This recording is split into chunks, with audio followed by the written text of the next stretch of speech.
星球的地表竟全部由铁构成。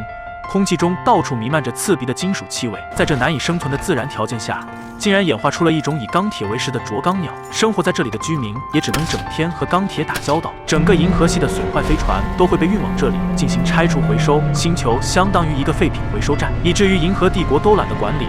不仅没有派遣官员治理，甚至连驻防的守军都没有，王公贵族更不会踏足此处。但此时星球上空突然出现了一艘方多牵引船。卢森是个古董商人，他刚刚接到消息，一个名叫安多的年轻人手上竟然有帝国严加看管的军用新路组，这让卢森产生了浓厚的兴趣。这种藏品对他来说并不算稀奇，但能从帝国手中偷到这种东西的人才，他却从未遇见过。收购违禁品的由头很危险，看向远处的公交车站，准备步行前往。终于混上了公交车，车上有很多收废品的商人，也有话多的商人坐过来搭讪。眼前的老人已经做了几十年的飞船推进器生意，他心中永远秉持着敬畏之心，毕竟这里都找不到的东西，其他星球就根本不用看了。卢森微微一笑，转眼之间，公交车已经到达目的地。这里的好处之一就是没有安检，所以有很多商人都喜欢来这里冒险。到站之后，老人也没有继续聊下去的理由了，再提醒卢森小心自己的钱包后，两人就此分别。卢森走上街头，早就等在这里的卡伦付完水钱，来到身边接头。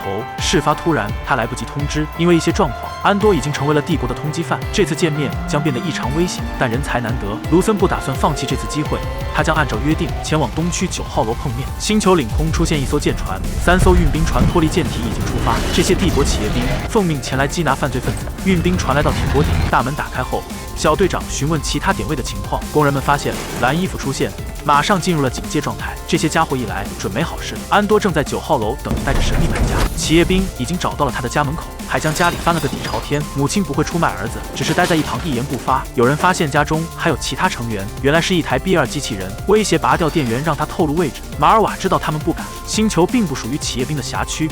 副督察赶紧让人捂住他的嘴，他确实没有搜查令，但为了找到凶犯，此刻不惜先斩后奏。安多突然打来电话，因为卖掉新路组后，他准备拿钱离开这个星球。临别之时想和母亲说些告别的话，但探测器已经发现了他的方位，看到门外聚集的民众，副督察决定留下2人看守，剩下的全部出发。门外的居民想要一个交代，因为马尔瓦是工会的会长，在这里算是德高望重，他们只能表明企业执行公务，强行走出了包围。此时安多发现大门被人打开，卢森已经找到了9号楼。安多需要4万信用点才肯交易，因为这块新路组是全新的，它的矢量晶体和封印也都完好无缺。9秒差距内的帝国飞船全都会被他追踪。卢森并没有说出此行的真实目的，而是旁敲侧击。这种东西的来路只有2种，如果他不是帝国间谍，那就说明这东西一定是偷来的。安多不想多废话，如果没带钱，交易立马取消。他随手掏出了随身携带的几十万。卢森只有一个疑问，新路组到底从哪儿来的？这可是封存在帝国海军基地里的贵重物品。安多只想赶紧一手交钱一手交货。卢森提出愿意加钱购买，只需要了解到底是怎么偷来的。安多道出了精髓，光明正大走进去就行。一套维修制服，一双脏兮兮的手上拎着帝国工具箱，他们太傲慢了，根本不会起疑心。一个个高贵的暗防士兵怎么会猜得出来？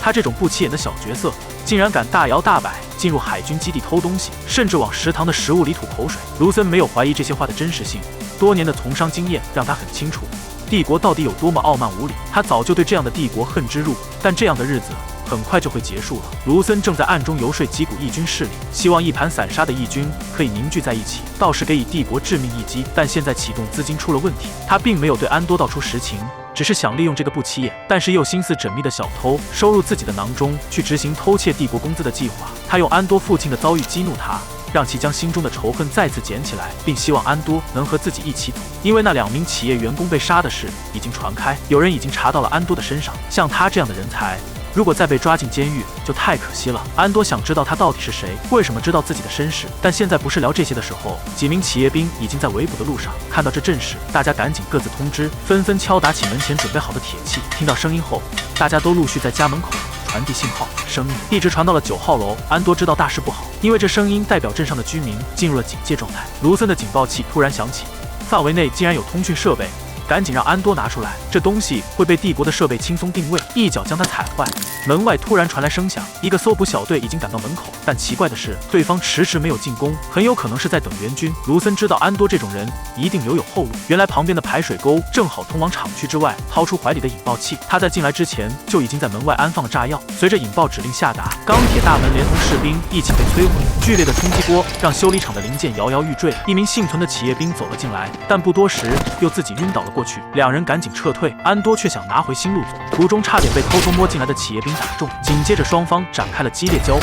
卢森想强调新路组根本不重要，安多观察新路组位置，径直冲了过去。卢森为他掩护，并再次强调这东西不重要。零件的锁链被打断，刚好砸到了新路组身上。安多继续上前，却不幸被上方的企业兵命中。想了想，还是命更重要，赶紧回头撤退。修理厂因为双方交火的攻击，许多受力点已经承受不住，整个修理厂顷刻间如天花乱坠一般下着钢铁雨。两人赶紧钻进排水沟，一直跑出厂区之外。安多还在惋惜新路组，想回头将他拿回来，反正企业兵也只剩一个了。很显然，这些家伙不会单独行动。队长接到目标逃走的消息，赶紧下令其他人守住镇上必经之路，剩下的人已经在公路守株待兔。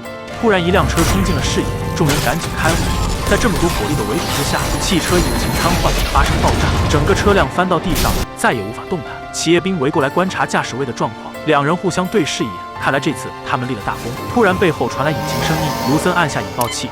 围住观看的企业兵全被炸飞，几名企业兵当场阵亡，这对企业来说是个不小的损失。安多驾驶飞行摩托离开了小镇，两人跑向牵引船，飞速逃离了星球。经过改装的方多牵引船动力非常猛，帝国的普通运兵船根本追不上，两人已经进入安全地带。卢森终于道明了真正的来意，他准备带着安多一起做大事，从帝国拿点真正值钱的东西。如果是偷东西的话，安多觉得自己单打独斗，完全游刃有余，根本不需要其他帮手。但如果报酬是20万的，他已经召集了能人志士，准备偷走帝国新区一整个季度的工资。卢森利用了安多的心理，知道他也不想小打小闹。飞船降落在了阿尔达尼，早就等在这里的队长走了过来。安多将加入这个团队，一起执行偷走帝国工资计划。